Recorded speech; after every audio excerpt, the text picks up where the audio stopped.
ನೆನ್ನೆ ವಾಮನ ಸಿನಿಮಾ ನೋಡುವಂತ ಸಂದರ್ಭದಲ್ಲಿ ದರ್ಶನ್ ಧನ್ವೀರ್ ಜೊತೆಯಲ್ಲಿ ಚಿಕ್ಕಣ್ಣ ಕಾಣಿಸ್ಕೊಂಡ್ರು. ದರ್ಶನ್ ಜೊತೆಯಲ್ಲಿ ಚಿಕ್ಕಣ್ಣ ಮತ್ತೆ ಕಾಣಿಸ್ಕೊಂಡಿರೋದ್ರಿಂದ ಅವ್ರಿಗೆ ಸಂಕಷ್ಟ ಎದುರಾಗುತ್ತಾ ಕಾನೂನು ರೀತಿಯಲ್ಲಿ ಅಂತೇನು ಚರ್ಚೆ ನಡೀತಾ ಇದೆ. ಯಾಕಂದ್ರೆ ಕೊಲೆ ಆರೋಪಿ ದರ್ಶನ್ ಜೊತೆ ನಟ ಚಿಕ್ಕಣ್ಣ ಸಾಕ್ಷಿದಾರನ ಮೇಲೆ ಪ್ರಭಾವ ಬೀರ್ತಿದ್ದಾರೆ ಅಂತ ಒಂದಿಷ್ಟು ಚರ್ಚೆಗಳು, ಅನುಮಾನಗಳು ಇದೀಗ ಕಾನೂನು ರೀತಿಯಲ್ಲಿ ನೋಡೋದಾದ್ರೆ ಪೊಲೀಸರಿಗೆ ಅನುಮಾನಗಳು ವ್ಯಕ್ತವಾಗ್ತಿದೆ. ಈ ಹಿಂದೆ ದರ್ಶನ್ರನ್ನ ಮೀಟ್ ಮಾಡಕ್ ಹೋದಾಗ್ಲೇ ಮತ್ತೆ ಅವ್ರನ್ನ ವಿಚಾರಣೆಗೆ ಕರೆಸಿದ್ರು. ಈ ಪ್ರಕರಣದಲ್ಲಿ ಅಂದ್ರೆ ರೇಣುಕಾಸ್ವಾಮಿ ಕೊಲೆ ಪ್ರಕರಣದಲ್ಲಿ ಚಿಕ್ಕಣ್ಣ ಅವರನ್ನ ಒನ್ ಆಫ್ ದ ವಿಟ್ನೆಸ್ ಮಾಡ್ಕೊಂಡಿದ್ದಾರೆ.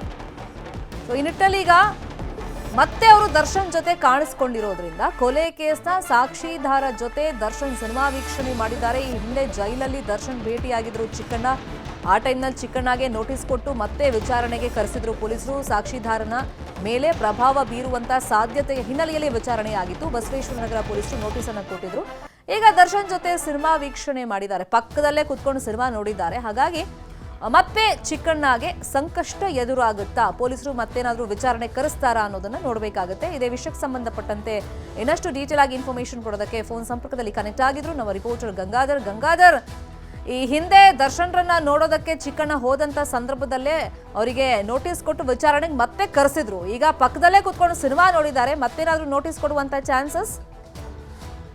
ಇದು ಸಹಜವಾಗಿ ಈಗ ಬರುವಂತ ಪ್ರಶ್ನೆ ಮತ್ತೆ ಅನುಮಾನ. ಯಾಕಂದ್ರೆ ಒಬ್ಬ ಆರೋಪಿಯ ವಿರುದ್ಧವಾಗಿ ಸಾಕ್ಷಿ ನುಡಿದಂತಹ ಸ್ವಲ್ಪ ಸಾಕ್ಷಿದಾರನೇನಿದ್ದಾನೆ, ಆತನೇ ಹೋಗಿ ಆರೋಪಿ ಜೊತೆಯಲ್ಲಿ ಓಡಾಡುವಂತಹ ಪ್ರಕ್ರಿಯೆಗಳೇನಿರುತ್ತೆ, ಇದೆಲ್ಲವೂ ಕೂಡ ಮುಂದಿನ ಕೋರ್ಟ್ ಪ್ರಕ್ರಿಯೆಗಳಲ್ಲಿ ಅದು ಪರಿಗಣಿಸುವಂತ ಸಾಧ್ಯತೆಗಳು. ಇಲ್ಲೇನು ಒಂದು ವೇಳೆ ಏನಾದ್ರೂ ಸಾಕ್ಷಿದಾರರ ಮೇಲೆ ಆರೋಪಿ ಪ್ರಭಾವ ಬೀರ್ತಾ ಇದ್ದಾರ ಅನ್ನೋ ಪ್ರಶ್ನೆ ಕೂಡ ಈಗ ಮೂಡುವಂತದ್ದು. ಅಂದ್ರೆ ಇದೇ ಸಂದರ್ಭದಲ್ಲಿ ಆರೋಪಿ ದರ್ಶನ್ ಜೊತೆಯಲ್ಲಿ ಹಿಂದೆ ಜೈಲಿದ್ದಂತಹ ಸಂದರ್ಭದಲ್ಲಿ ಇದೇ ಚಿಕ್ಕಣ್ಣ ಹೋಗಿ ಭೇಟಿ ಮಾಡಿದ್ರು. ಆಗ ಎಸಿಪಿ ಜನ ನೋಟಿಸ್ ಕೊಟ್ಟು ಅವರಿಗೆ ಸೂಚನೆ ಜೊತೆಗೆ ಕಾನೂನು ವಿಚಾರ ಬಗ್ಗೆ ಕೂಡ ತಿಳುವಳಿಕೆ ಹೇಳಿ ಅವ್ರ ಬಗ್ಗೆ ಒಂದು ಸ್ಟೇಟ್ಮೆಂಟ್ ಅನ್ನ ಪಡ್ಕೊಂಡಿದ್ರು. ಈಗ ಮತ್ತೊಮ್ಮೆ ಅವರು ದರ್ಶನ್ ಜೊತೆಯಲ್ಲಿ ಓಡಾಡ್ತಾ ಇರುವಂತಹ ಒಂದು ವಿಚಾರ ಏನಿದೆ, ಇದನ್ನ ಬಹಳ ಗಂಭೀರವಾಗಿ ಈಗ ತೆಗೆದುಕೊಂಡಿರುವಂತದ್ದು. ಮತ್ತೆ ಇದು ಸಾಕಷ್ಟು ಚರ್ಚೆ ಕೂಡ ಆಗ್ತಾ ಇದೆ.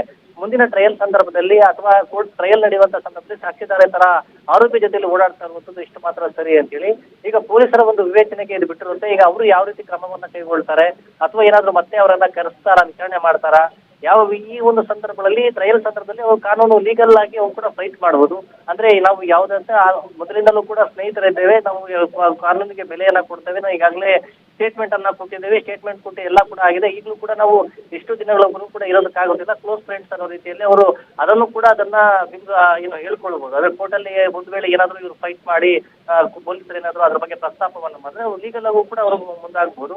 ಆದ್ರೆ ಈಗ ಒಂದು ಚರ್ಚೆಗಳಾಗ್ತಾ ಇರುವಂತದ್ದು ಸಾಕ್ಷಿದಾರರ ಮೇಲೆ ಪ್ರಭಾವ ಬೀರುವಂತಹ ಸಾಧ್ಯತೆಗಳು ಈ ರೀತಿ ಕಂಡು ಬರ್ತಾ ಇರುವಂತಹ ಹಿನ್ನೆಲೆಯಲ್ಲಿ ಪೊಲೀಸರು ಯಾವ ರೀತಿ ಕ್ರಮವನ್ನ ಕೈಗೊಳ್ತಾರಾ ಇಲ್ವಾ, ಅದು ಮುಂದಿನ ಟ್ರಯಲ್ ಸಂದರ್ಭದಲ್ಲಿ ನ್ಯಾಯಾಧೀಶರಕ್ಕೆ ಅಥವಾ ಕೋರ್ಟ್ ಗಮನಕ್ಕೆ ತರುವಂತ ಪ್ರಯತ್ನವನ್ನ ಮಾಡ್ತಾರಾ ಇಲ್ವಾ ನೋಡ್ಬೇಕಾಗುತ್ತೆ.